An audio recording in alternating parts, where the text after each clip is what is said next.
We have Christian on Facebook asking, I was told that Royal Stewart is not a true universal tartan and should only be worn by British subjects or the Commonwealth citizens.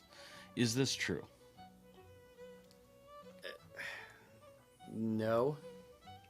Maybe thinking of What's Balmoral. The Balmoral tartan. Balmoral is the royal, specifically the royal tartan that no one's supposed to weave. No, you can lump in Black Watch into this type of discussion as well. Is that really a military tartan, or is it for anyone to wear universal because it's so widespread? Royal Stewart very well may have happened earlier than this, but at the latest it became a universal symbol in the late 70s with the punk rock rebellion. Basically, Vivienne Westwood and all the punk rockers in the UK wearing tartan as a thumbing their nose to the British crown, saying, "You think this is yours? We're going to take it too." But Royal Stewart specifically. I mean, it was supposed to be emblematic of the royals. It wasn't restricted, but it was supposed to be a tartan of the crown of the people of England, right?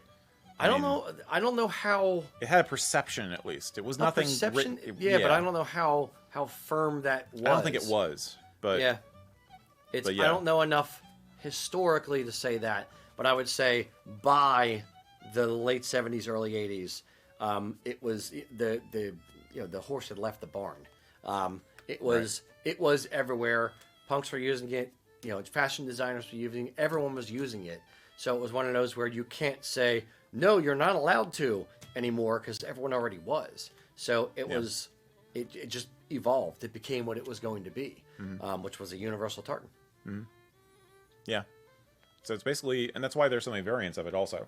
Royal Stewart has more color variants to it than any other.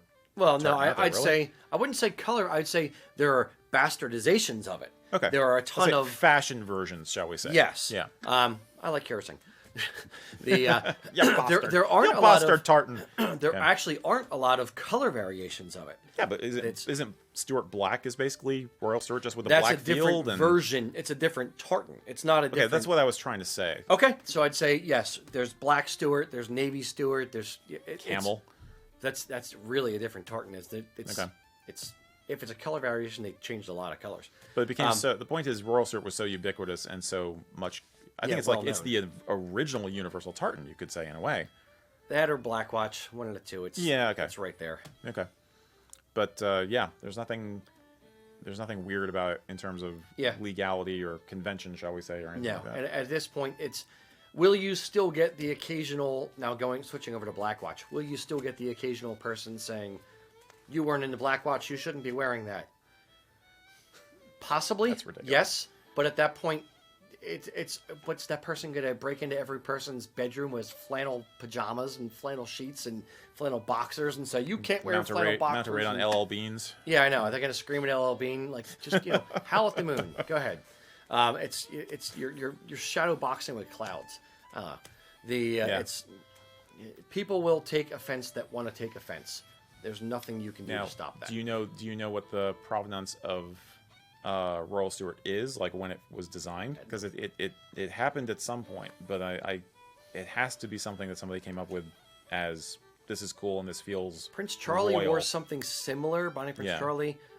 His set was like a little bit off. It has a smaller red square, which is the Prince Charles Edward Stewart set. That's right over your shoulder. So it was possibly right over his shoulder. Yeah. Yeah.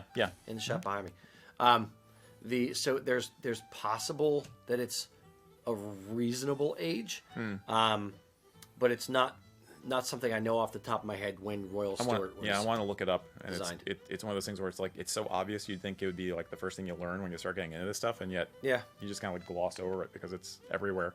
But I feel like it must have been designed for somebody to wear. For an occasion, but there's nothing wrong with wearing it. There's what I'm finding is the first published version of it was in 1831. Did it have anything to do with what George IV wore for his trip to Scotland? Officially, the tartan was worn by Black Watch Pipers, Scottish Dragoons, Scotch Guards. So it was military.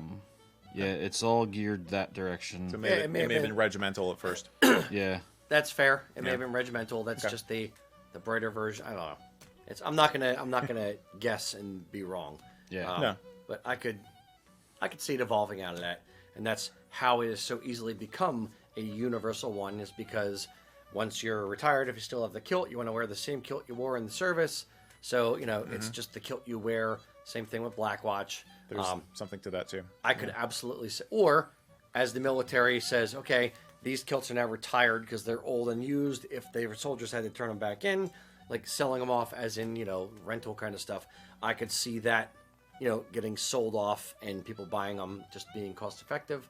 Like there's dozens of different avenues I could see it coming into popular. It gets messy possession. pretty quick. Yeah. I'm curious now though. Me too. That's 3 things now. I'll go home and try and read up on. I want you to read up on them and then give me the cliff notes. Okay, I can do that.